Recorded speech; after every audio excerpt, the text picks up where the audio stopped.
स्वागत है मेरे प्यारे बच्चों, आप सभी का अपने YouTube channel sigma classes BST में। और आज के इस क्लास में हम पढ़ने वाले हैं क्लास 11th का मैथमेटिक्स देखने वाले हैं, और वो भी क्लास 11th का मैथमेटिक्स का पहला चैप्टर देखोगे। और यहाँ पे चैप्टर जब भी शुरू करोगे तो चैप्टर का पहला पॉइंट यानी कि पॉइंट 1 से लेके लास्ट तक देखोगे, और एक ही क्वेश्चन आपको बताया जाएगा, कोई भी डाउट नहीं छोड़ा जाएगा। यहाँ पे जो फॉर्मूले यहाँ पे होंगे वो भी आपको समझाए जाएंगे। और यही नहीं, पहले चैप्टर के बाद दूसरा, तीसरा, चौथा, ऐसे करके पूरा सिलेबस आपका कंप्लीट कराया जाएगा। क्लास 11th का मैथ, फिजिक्स और क्लास 12 का भी मैथ फिजिक्स आपको आप देखे भी होंगे। क्लास 12 के बहुत सारे चैप्टर पढ़ा भी दिए गए, ठीक है।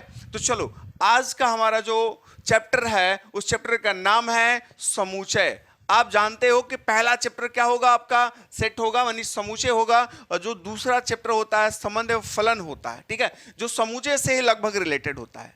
तो आप पहले चैप्टर में देखोगे कि अगर आपसे पूछा जाए समुच्चय क्या है भाई, कि समुच्चय किसको कहते हो, ठीक है, तो आप कह सकते हो कि किसी को समुच्चय कहते हो। तो देखो, आप क्या है, पहले देखो समुच्चय किसे कहते हैं, तो वस्तुओं के सुपरिभाषित समूह या संग्रह को क्या कहते हैं, समुच्चय कहते हैं। यानी एक ऐसे वस्तुओं का समूह हो, संग्रह हो, जो क्या हो, सुपरिभाषित हो, यानी कि कह सकते हो जिसका मान क्या हो, निश्चित आता हो, यानी वो सबके लिए क्या हो, सर्वमान्य हो, ठीक है। तो वैसे वस्तुओं के संग्रह या समूह को क्या कहोगे, समुच्चय कहते हो। और समुच्चय के लिए आप देखोगे आगे आपको बताया जाएगा समुच्चय के प्रकार क्या हैं।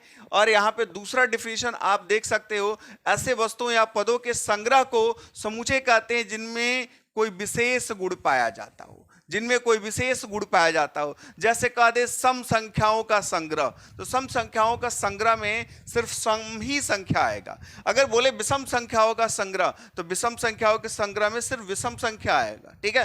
तो ये क्या है, ये सब के सब क्या है, विशेष गुण वाले हैं। कि सम शब्द आया तो एक सम के लिए आएगा, विषम आया तो एक विषम के लिए आएगा।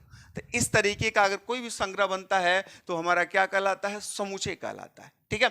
अब इसमें देखेंगे समुच्चय का संकेतन। तो सामान्यतः देखो कि समुच्चय को संकेत के लिए हम अल्फाबेट के कैपिटल लेटर का उपयोग करते हैं, और उसके अवयवों के संकेत के लिए क्या करते हैं, अल्फाबेट के स्मॉल लेटर का उपयोग करते हैं। यानी आप देख सकते हो सामान्यतः समुच्चय को सूचित करने के लिए अंग्रेजी वर्णमाला के बड़े अक्षर ABCD से लेके कहां तक XYZ तक आप यूज कर सकते हो, कोई भी कैपिटल लेटर में लिख सकते हो। और उसके अवयव अगर लिखने हैं तो आप वही क्या करोगे, छोटे अक्षरों का इस्तेमाल करते हो, ठीक है। और समुच्चय लिखने के लिए क्या करते हो भाई, सबसे पहले क्या करते हो, मान लो कि अगर कोई समुच्चय ले लिए A, और इस समुच्चय को लिखना है तो आप मझले ब्रैकेट में क्या करोगे, इन अवयवों को लिख के उनके बीच क्या लगाते हो, कॉमा का चिन्ह, ABCDE।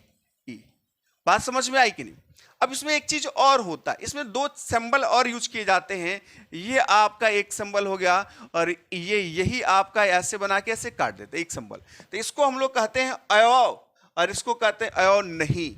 यार इसको इंग्लिश में आप कह सकते हो, या दो टर्म और यूज कर सकते हो, इसको कहते हैं बिलोंग्स टू, ठीक है, या एलिमेंट्स ऑफ, और इसको कहते हैं नॉट बिलोंग्स टू या नॉट एलिमेंट्स ऑफ। यदि आपसे कोई क्वेश्चन कह रहा है कि बता दो इसके लिए क्या स्मॉल a ये क्या होगा, बिलोंग्स टू होगा कैपिटल A, तो आपको ये बताना है कि इसमें स्मॉल a जो है कैपिटल A का अवयव है क्या। कैपिटल A आपका एक सेट है, समुच्चय है, और इसके अवयव क्या है, ABCDE तक हैं। तो A क्या है, इसका अवयव है, तो आप क्या लिखोगे, A बिलोंग्स टू A। अगर इससे हम लोग कह देते, ये लिखते G और डॉट डॉट कर लेते, और यहां पे कैपिटल A कर देते। और इन दोनों में से कोई एक आपको सिंबल भरना होता, एक डॉट डॉट के स्थान पे, तो कौन सा भरोगे, तो चेक करोगे क्या A में ABCDE तक है, तो क्या G इसमें है, नहीं है। अगर होता तो बिलोंग्स टू भरते, नहीं है तो क्या भरोगे, नॉट बिलोंग्स टू। बात समझ में आई। इसमें देख लो एक और टर्म ले लो कि ABCD, यहां पे अगर कह रहा है D, ठीक है, और ये क्या है, डॉट डॉट करके दिया है कैपिटल A, तो इन दोनों में से क्या भरोगे, देखोगे D इसमें है, बिल्कुल है तो क्या भरेंगे, बिलोंग्स टू भरेंगे। तो आप इस टर्म को जरूर याद कर लो कि दोनों टर्म्स, ये क्या बिलोंग्स टू और नॉट बिलोंग्स टू, कहां भरोगे कहां नहीं भरोगे। अगर कोई सेट है उसके अवयव होगा तो बिलोंग्स टू आएगा, उसका अवयव नहीं होगा तो नॉट बिलोंग्स टू आएगा। चलो यहां तक बात समझ में आई, आप स्क्रीनशॉट ले लेना, हल कर लेना, ठीक है। चलो आगे बढ़ते हैं।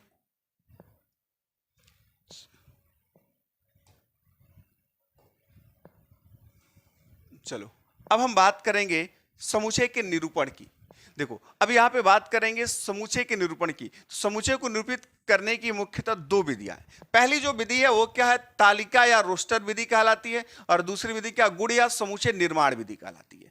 पहली विधि तालिका या रोस्टर विधि है, दूसरी क्या है, गुण या समुच्चय निर्माण विधि है। तो सबसे पहले हम लोग देखेंगे तालिका विधि क्या है भाई। तो तालिका विधि में क्या कर रहे हैं, इस विधि में क्या करते हो, समुच्चय के सभी अवयवों को मझले कोष्ठक के भीतर रखकर समुच्चय का निर्माण करते हैं और अवयवों के बीच अर्धविराम यानी कॉमा का चिन्ह लगाते हैं। यानी कि अगर हमारे पास कोई सेट है, सीधे सीधे लिख सकते हैं कि अगर हमारे पास क्या है, कोई ए सेट है और इसके अवयव लिखे गए हैं क्या, ये लिखे गए 2 4 6 8 10 12, ऐसे आगे भी बढ़ा सकते हो। तो ये आप देखो, तो ये आप क्या है, ये आपका एक जो है वो सेट है, और मझले ब्रैकेट के अंदर जो भी आया वो सेट का क्या है, अवयव है, उस समुच्चय का क्या है, अवयव है। तो अवयव क्या है भाई, 2 है, 4 है, 6 8 10, ये क्या है 12 तक आपके अवयव दे दिए गए। बात समझ में आई। अगर हम लिखे कोई और सेट लिखते हैं, P बराबर लिखते हो AEIOU, ये क्या है भाई, अंग्रेजी वर्णमाला के स्वरों का समुच्चय होगा। तो अंग्रेजी वर्णमाला के स्वरों का समुच्चय क्या है, AEIOU, यानी P हमारा एक क्या है, सेट है जिसके अवयव क्या है, AEIOU। बात समझ में आई। अगर इस तरीके से लिखा गया है, यानी कोई सेट अगर मझले ब्रैकेट में और उनके अवयवों के बीच क्या है, कामा लगा के लिखे हो, तो इस प्रकार के समुच्चय को क्या कहते हैं हम लोग, रोस्टर विधि कहते हैं। क्या कहते हैं, रोस्टर विधि कहते हैं। बात समझ में आई। तो पहली नंबर यहाँ रोस्टर विधि हो गई। अगर यहाँ पे इसी चीज को अगर हम क्या करेंगे, गुण या समुच्चय निर्माण रूप में लिखेंगे तो कैसे लिखेंगे, तो इसको पहले देख लो, ये आपका रोस्टर विधि है, बहुत आसान है कि नहीं। चलो अब यहाँ पे क्या करोगे, दूसरा नंबर आपका है, दूसरा नंबर आपका क्या कर रहा है, करे कि गुण या समुच्चय निर्माण विधि। इसमें पहले डिफिनीशन को ध्यान से देखो। करे इस विधि में यदि कोई समुच्चय ऐसा हो कि उसके सभी अवयवों में कोई, ये होगा कोई विशेष गुणधर्म हो, तो गुणधर्म का वर्णन मझले कोष्ठक में लिख कर करते हैं। यानी कह रहा है, यहां से आप देखो, अभी आप लिखे हो रोस्टर विधि, P बराबर लिखे थे, यहां पे ध्यान से देखना, AEIOU, ये नहीं लिखे थे। तो अगर इसको हमें क्या करना है, समुच्चय निर्माण रूप में लिखना है, तो क्या लिखोगे, समुच्चय निर्माण रूप में मझले कोष्ठक में ही तो लिखोगे। और मझले कोष्ठक में क्या लिखोगे, एक्स, और ये लाइन खींच सकते हो जिसको सच दैट पढ़ते हैं, एक्स सच दैट एक्स, अंग्रेजी वर्णमाला क्या लिखोगे, अंग्रेजी वर्णमाला की स्वरों का समुच्चय। बात समझ में आई। या इसी चीज को आप लिख सकते हो दूसरा, अगर हम एक एग्जांपल और ले लें, मान लो कि अगर कोई सेट हमारा A है और A बराबर आपसे कह रहा है, यहां से क्या है, ये आपको दिया 2 4 6 8 10, डॉट डॉट कर दिया, डॉट डॉट करके इन्फिनिटिव तक कर दिया। तो अब इसी चीज को अगर आप समुच्चय निर्माण रूप में लिखते हो, तो अब एक विशेष गुण ढूंढोगे कि इन दो, ये शब्द जो लिखे गए हैं, जो अक्षर लिखे गए हैं, उनमें क्या विशेष संबंध बन रहा है। यानी 2 4 6 8 10 डॉट डॉट में क्या संबंध बन रहा है भाई। यानी A बराबर आप लिख सकते हो x, ये जो लाइन लिखे हो उसको ऐसे भी लिखते हैं, x सच दैट x एक क्या है, सम संख्या है। क्या भाई, सम संख्या है।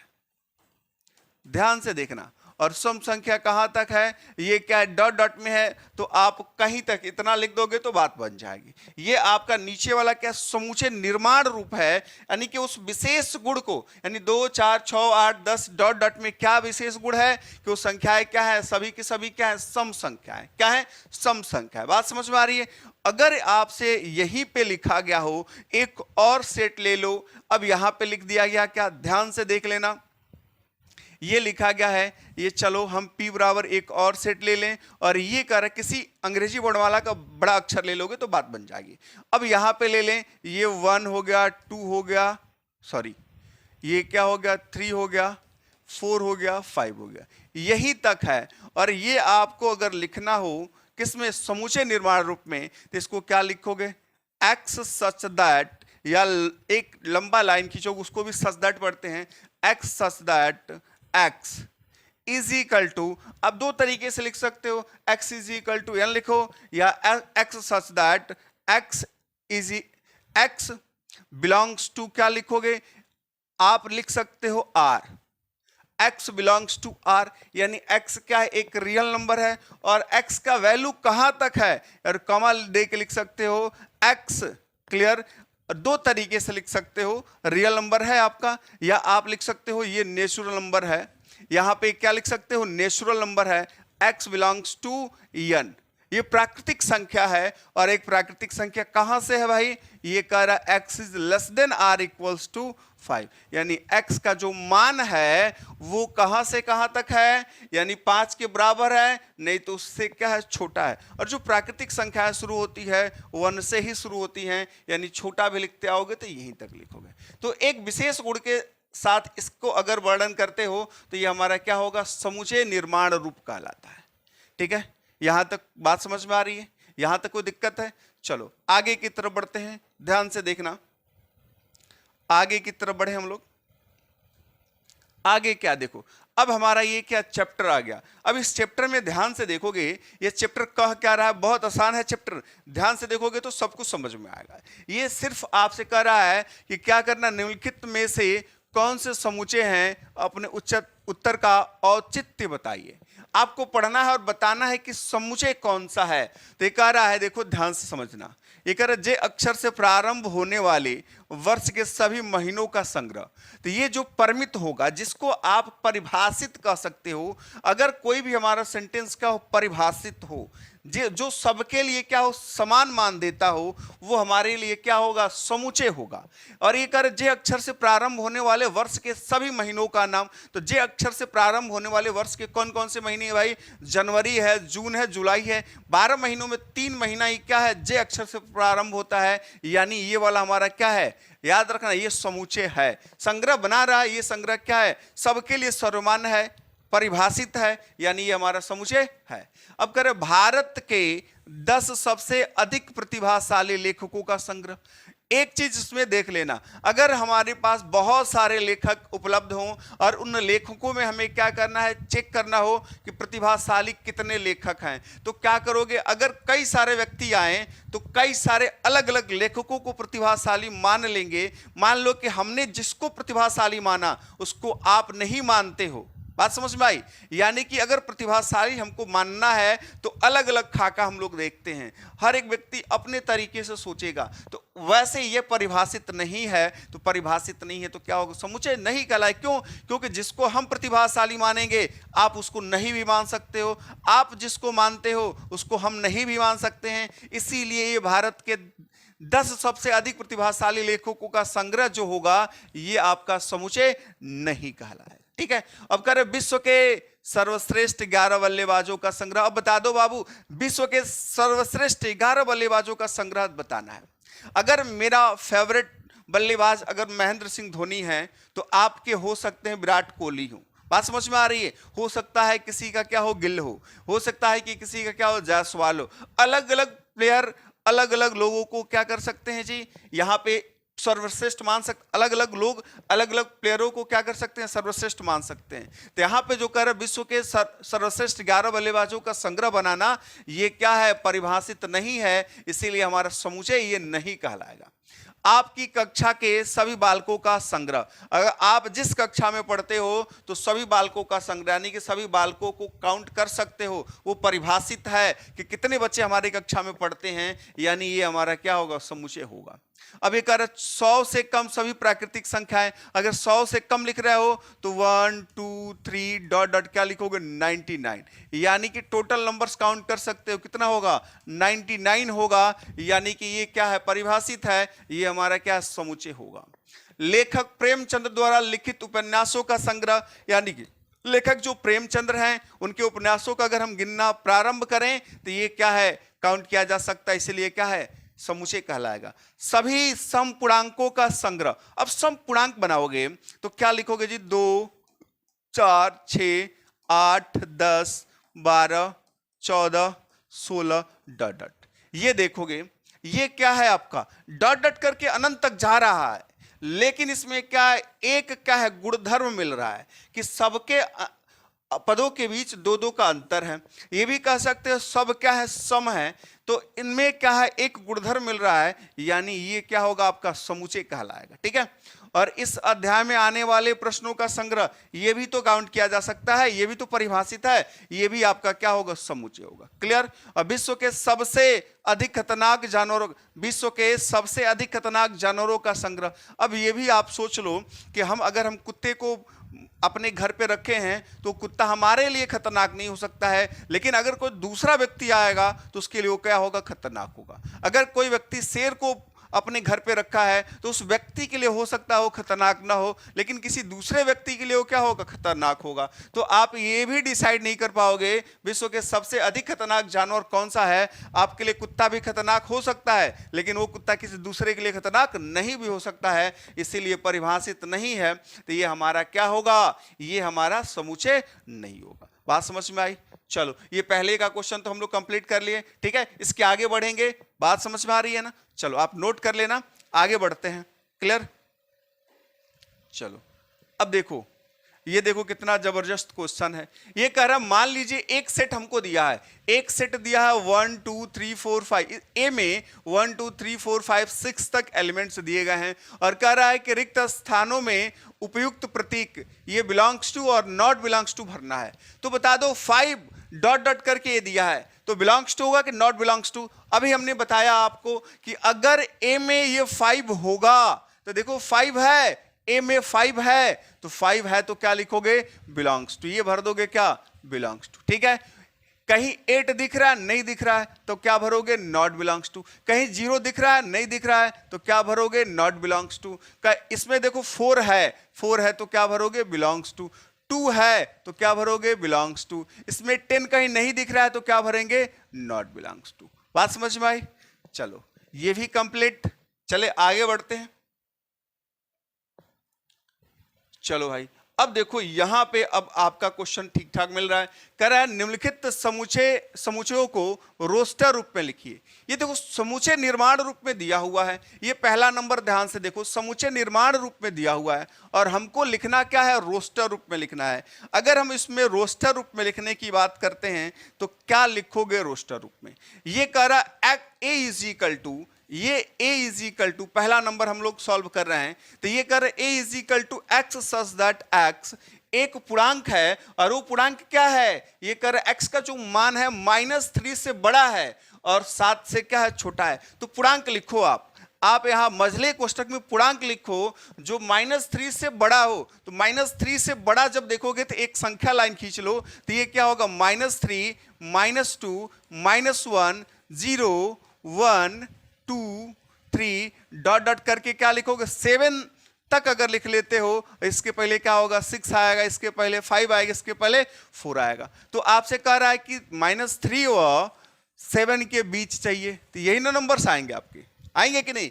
तो -3 से बड़ा यानी -2 -1 0 1 2 3 4 5 6 और 7 से छोटा यानी आप क्या लिखोगे, -2 -1 0 1 2 3 4 5 6, क्योंकि हमसे ये कह रहा है 7 से छोटा चाहिए।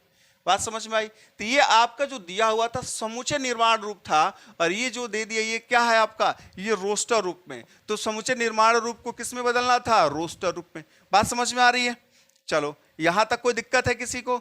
चलो ये नेक्स्ट नंबर कह रहा है b is equal to x such that x संख्या 6 से कम एक प्राकृतिक संख्या है। तो आप क्या लिखोगे, सेकंड नंबर में कह रहा है b इज इक्वल टू संख्या 6 से कम एक प्राकृतिक संख्या है, और प्राकृतिक संख्या कहां से शुरू होती है, 1 से, और 6 से कम मतलब 5 तक लिखोगे, तो 1 2 3 4 और 5। बात समझ में आ रही है। देखो कितना आसान है कि नहीं।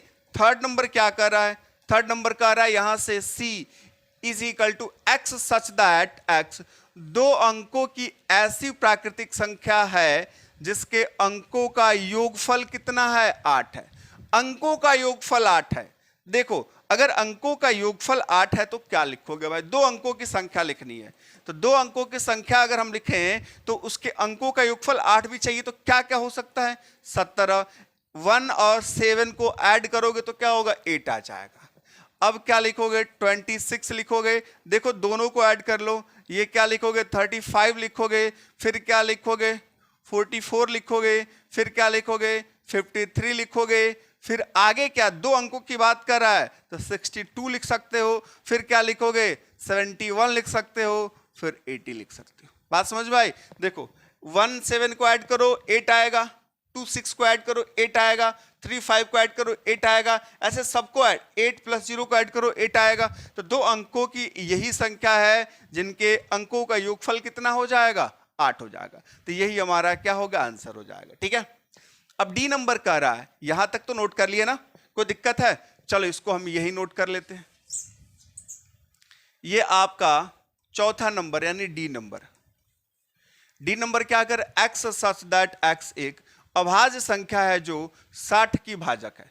अभाज्य भी होनी चाहिए, जैसे क्या हो गया? 2 3 5 7 11। क्लियर? ए नंबर्स होने चाहिए, 13 17 19, ठीक है, 23, ये नंबर्स होने चाहिए, लेकिन 60 की क्या होनी चाहिए? भाजक होनी चाहिए। तो 60 की भाजक अगर हम लिखे, ये आप लिखोगे 2 लिखोगे ये भी डिवाइड कर देगा, 3 लिखोगे ये भी डिवाइड कर देगा, 5 लिखोगे ये भी डिवाइड कर देगा, लेकिन 7 लिखोगे तो डिवाइड नहीं करेगा, 11 लिखोगे तो डिवाइड नहीं करेगा, 13 लिखोगे तो डिवाइड नहीं करेगा, 17 लिखोगे तो डिवाइड नहीं करेगा, 19 लिखोगे तो डिवाइड नहीं करेगा, 23 लिखोगे तो डिवाइड नहीं करेगा। यानी यही 3 नंबर्स जो हैं ये क्या है? ये कर रहा अभाज्य भी होंगे और 60 की क्या होंगे? भाजक भी होंगे। बात समझ में आ रही है? चलो ये आंसर तो हो गया। अब आप देखो इसके बाद क्या करना है? ये करना है। यहां तक आप स्क्रीनशॉट ले लो, फिर आगे बढ़ते हैं। ठीक है, चलो देखो ये 5 नंबर का रहा है ट्रिग्नोमेट्री शब्द के सभी अक्षरों का समुच्चय। अब देखो, अब ई नंबर जब लिखोगे तो आप देखो अगर कोई शब्द है और उससे उसके अक्षरों का अगर हम समुच्चय बना रहे हैं तो देखेंगे इसमें अगर कोई अक्षर क्या है 2 बार आया होगा तो उसको क्या लिखोगे? 1 बार। तो देखो टी कितने बार आया है? 2 बार, तो उसको क्या लिखोगे? 1 कॉमा लगा दो, फिर क्या लिख दो? आर लिख दो, फिर कॉमा लगा के आई लिख दो, फिर कॉमा लगा के जी लिख दो, फिर क्या लिख दो? ओ लिख दो, फिर क्या लिख दो? कॉमा लगा के यन लिख दो। ओ लिख दिए हो, अब फिर कॉमा लगा के क्या लिख दो? यम लिख दो, फिर कॉमा लगा के क्या लिख दो? ई लिख दो। क्लियर? फिर देखो टी आप लिख चुके हो, आर भी लिख चुके हो, वाई लिख दो। यही आपका क्या होगा? आंसर हो जाएगा। बात समझ में आई? अब ये लास्ट नंबर कर रहा है एफ नंबर।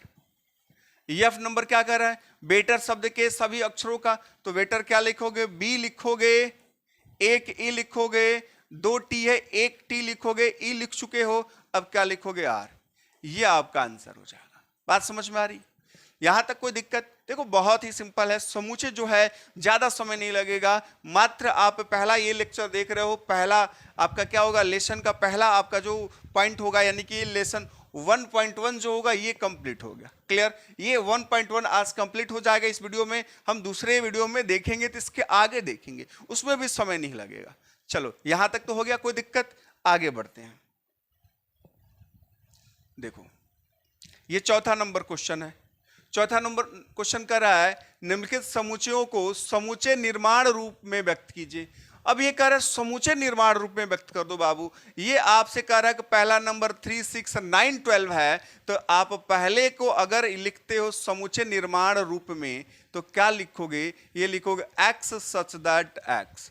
अब एक्स सच दैट एक्स, इसमें रिलेशन क्या दिख रहा है? ये कह रहा है 3 दूना 6, 3 3 9, 3 चौका 12, यानी एक्स सच दैट एक्स क्या है भाई? 3 की गुणज है, 3 की गुणज है। और कैसी गुणज है भाई? ये कर x is less than are equals to 12, यानी एक्स का 3 का तो गुणज है, लेकिन वैसा गुणज है जिसमें एक्स का जो मान है 12 के बराबर है, उससे छोटा है।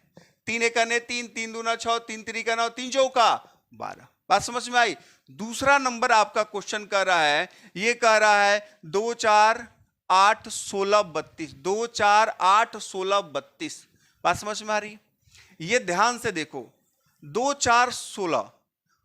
ये जो लिखा गया है इसको लिखना चाहो तो आप लिख सकते हो x such that x is equal to 2 का पावर n। क्यों लिखोगे यहां पे 2 का पावर n, जहां आप सिंपल से लिखो n is equal to, n का वैल्यू कहां से कहां तक है, ध्यान से देखना 1। 2 की घात 1 करोगे 2 1 करने 2, 2 की घात 2 करोगे 4, 2 की घात 3 करोगे 8, 2 की घात 4 करोगे 16, 2 की घात 5 करोगे, यानी n का वैल्यू 1 2 3 4 और 5। इस पे रख के देखो ये वैल्यू आपको दे देगा। ठीक है, सेम तीसरा नंबर भी यही है, x such that x is equal to ये 5 का पावर n, जहां क्या लिखोगे n का वैल्यू 1 2 3 4, तो 1 2 3 और 4, 5 1 करने 5, सॉरी मझला ब्रैकेट रहना चाहिए, 5 1 करने 5 50 25, 2 घर करोगे तो 3 करोगे तो 125 और 4 करोगे तो क्या होगा 625 हो जाएगा। बात समझ में आई? ये देख लो, ये चौथा नंबर आपसे कर रहा है, ये चौथा नंबर क्या, x सच दैट x एक सम संख्या है। क्या संख्या है? सम संख्या। बात समझ में आ रही है? सम कैसे पता चला? यहां से देखोगे तो 2 4 6 8 10 डॉट डॉट कर दिया, तो ये x सच दैट x एक क्या है, सम संख्या है। तो इसको ये क्या है, आपका रोस्टर रूप है, और ये आपका क्या, समूचे निर्माण रूप हो गया। बात समझ में आ रही है? अब ये लास्ट नंबर है, लास्ट नंबर तो ऐसे ही समझा के छोड़ देते हैं, आप जरूर लिख लोगे। ये कह रहा है 149 डॉट डॉट क्या है, 100 तक का है। तो 149 जो है ये क्या है बता दो, 149 डॉट डॉट क्या है, 100। 1 का वर्ग करोगे क्या आएगा, 1 आएगा। 2 का वर्ग करोगे क्या होगा, 4 आएगा। 3 का वर्ग करोगे क्या आएगा, 9 आएगा। इसका मतलब आगे जब वर्ग करोगे तो किसका वर्ग करोगे भाई, 4 का 16 आएगा, फिर 5 का 25 आ जाएगा। वैसे डॉट डॉट क्या है, 10 का वर्ग है। ठीक है, तो इसको आप लिख लोगे, ये शब्दों में लिख के आप चेक करोगे क्या बन पा रहा है कि नहीं। तो ये नंबर आपके लिए 5 नंबर, आप खुद ट्राई करोगे इसका आंसर कितना आएगा। ठीक है, चलो यहां तक तो कोई दिक्कत नहीं होगी किसी को, ये सब तो हो ही गया ना। फिर आगे देखते हैं, 4 नंबर तक कंप्लीट हो गया हमारा। अब आगे देखते हैं इसमें क्या है। देखो आगे देखो, ये आपसे कह रहा है निम्नलिखित समुच्चयों को, निम्नलिखित समुच्चय के सभी अवयव को सूचीबद्ध कीजिए। क्या करना है, सूचीबद्ध करना है, यानी कि रोस्टर रूप में लिखना है। ये पहले का देखो ए कर रहा है, रोस्टर रूप लिखना है। कर x सच दैट x एक विषम प्राकृतिक संख्या है। कौन संख्या है, विषम प्राकृतिक संख्या है। ये तो लिख ही लोगे बाबू, विषम प्राकृतिक संख्या है। तो विषम प्राकृतिक संख्या क्या लिखोगे, आप लिखोगे 1 लिखोगे, क्लियर।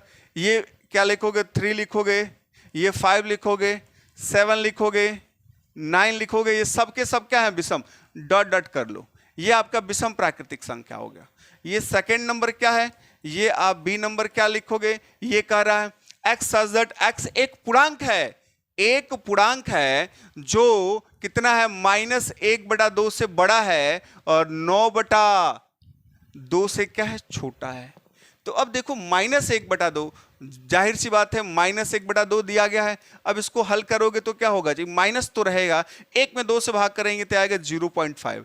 0.5 का मतलब ये होगा, इसके आगे पूर्णांक देखोगे तो ये आपको मिलेगा 0, फिर मिलेगा 1, फिर मिलेगा 2, फिर मिलेगा 3, फिर मिलेगा क्या, 4। 4 क्यों, क्योंकि 9/2 है, इसको डिवाइड करोगे तो 4.5, तो 4.5 से हमको क्या चाहिए, छोटा चाहिए। तो छोटा क्या है, 4 है। तो इसका आंसर क्या मिलेगा, ये मिलेगा। क्लियर, चलो ये कह रहा है थर्ड नंबर, कह रहा है क्या, c is equal to x such that x एक पूर्णांक है, और इसमें कह रहा है x square is less than are equals to 4। देखो कितना सिंपल है, ये c नंबर आपसे कह रहा है। यहां कर x सच दैट x एक पूर्णांक है, एक ऐसा पूर्णांक ढूंढो जिसका वैल्यू क्या हो, 4 के बराबर हो या उससे छोटा हो, 4 के बराबर हो या उससे छोटा हो। अगर हम -2 का वर्ग करते हैं तो -2 का वर्ग करोगे तो 4 आएगा, तो -2 आप लिखोगे। इससे छोटा जाओ तो -1 का वर्ग करोगे तो भी 1 आ जाएगा। इससे छोटा जाओ 0 का वर्ग करोगे तो 0 आएगा। तो देखो क्या है, x square is less than are equals to 4, यानी 4 से छोटा हमको चाहिए। तो अब इसके बाद क्या लिखोगे, +1 लिखोगे और +2 लिखोगे। 2 से ज्यादा अगर करते हो, अगर 3 करते हो तो उसका वर्ग करोगे तो ये 4 से बड़ा यानी क्या होगा 9 आ जाएगा, आएगा कि नहीं, ठीक है। तो ये आपका हो गया, ठीक है। और ये कह रहा है, ये देखोगे ई नंबर, सॉरी ये डी नंबर क्या है, डी नंबर लिख लो, X such that X, loyal शब्द का एक अक्षर है, लॉयल शब्द का एक अक्षर है, तो यही लिख देते हैं। ये क्या होगा, लॉयल जब लिखोगे तो यल को एक बार लिखोगे, ओ को एक बार लिखोगे, वाई को एक बार लिखोगे, ए को, और उसके बाद यल है तो उसको 2 बार आया तो उसको एक बार लिख दिए, तो यही आपका हो जाएगा, ठीक है। ये आप देखोगे एक्स सच दैट एक्स वर्ष का एक ऐसा महीना है जिसमें 31 दिन नहीं होते हैं। तो बताओ एक्स सच दैट एक्स वर्ष का एक ऐसा महीना है जिसमें 31 दिन नहीं होते हैं, यानी 31 दिन वालों को छोड़ दो, ये किसको किसको छोड़ दोगे, जनवरी को छोड़ दोगे। अब देखो फरवरी को नोट कर लेना, उसके बाद से मार्च, यानी ऊपर इस पे जो आएगा उसको छोड़ना है, जनवरी फरवरी मार्च अप्रैल मई जून जुलाई अगस्त सितंबर अक्टूबर नवंबर दिसंबर, क्लियर। तो जो 31 का महीना है उसको छोड़ दोगे, बाकी सबको नोट कर लोगे, ये आपका आंसर हो जाएगा, ठीक है। यानी आप क्या लिखोगे, जनवरी नहीं लिखोगे, फरवरी लिखोगे, फिर क्या लिखोगे, अप्रैल लिखोगे, जून लिखोगे, फिर क्या लिखोगे, सितंबर लिखोगे, नवंबर लिखोगे, क्लियर, नोट कर लोगे। चलो ये आप 5 नंबर कर रहा है आपसे, या सॉरी 6 नंबर, यहां पे EF क्या कर रहा है, एक्स सच दैट एक्स अंग्रेजी वर्णमाला के एक व्यंजन है जो के से पहले आता है। अंग्रेजी वर्णमाला का व्यंजन लिखोगे तो स्वर आपका होता है A-E-I-O-U, और के से पहले तक लिखना है तो के से पहले क्या लिखोगे, A-B-C-D-E-F-G-H-I-J के, जे तक आपको लिखना है। तो ए तो लिखोगे नहीं, ये व्यंजन नहीं होता, वो स्वर होता है, तो क्या लिखोगे B C, अब क्या लिखोगे D F G H J, बस क्लियर। यहां तक नोट कर लो, के से पहले तक का व्यंजन लिखना था तो व्यंजन यही होगा, क्लियर। यहां तक बात समझ में आ रही है। देखो बहुत कठिन है, बहुत आसान है, यहां तक कोई दिक्कत हुआ क्या अभी तक। चलो ये लास्ट पॉइंट अब हम चल रहे हैं, लास्ट पॉइंट आपका क्या होगा, देखो ध्यान से कि लास्ट पॉइंट ये वाला कह रहा है, अब इसमें मिलान करना है। देखो मिलान करोगे तो क्या कर रहा है, करे बाईं ओर रोस्टर रूप में लिखित और दाईं ओर समूचे निर्माण रूप में लिखित समूचों का सही मिलान कीजिए। ये रोस्टर रूप में लिखा गया है और ये समूचे निर्माण रूप में लिखा गया है, तो आपको मिलाना है, ठीक है। तो मिलाने के लिए सबसे पहले देखोगे ये आपका जो है ये इससे मिल गया, क्लियर, ये इससे मिल गया, मैथमेटिक्स है, मैथमेटिक्स वाला शब्द एक अक्षर है, ये मिल गया, बात समझ में आई। अब दूसरे नंबर में देखोगे तो ये कह रहा है कि 1 2 3 6, अब इसमें पढ़ो एक्स सच दैट एक्स एक अभाज्य संख्या है और क्या है 6 की भाजक है। अभाज्य है, अभाज्य तो इधर यही दिख रहा है भाई, देखोगे 2 और 3 क्या है अभाज्य है, और जो 6 की भाजक भी है, 2 से भी 6 कटेगा, 3 से भी कटेगा, यानी इसका ऑप्शन तो ये हो गया, 2 का तो ऑप्शन मिल गया भाई। अब कर एक्स सच दैट एक्स संख्या 10 से कम एक विषम प्राकृतिक संख्या है, 10 से कम एक विषम प्राकृतिक संख्या है तो 1 3 5 7 9, क्लियर। और जो बचा एक ही ना बचा है जी, ये वाला सीधे इधर आ जाएगा, बात समझ में आ रही है, मिलान हो गया।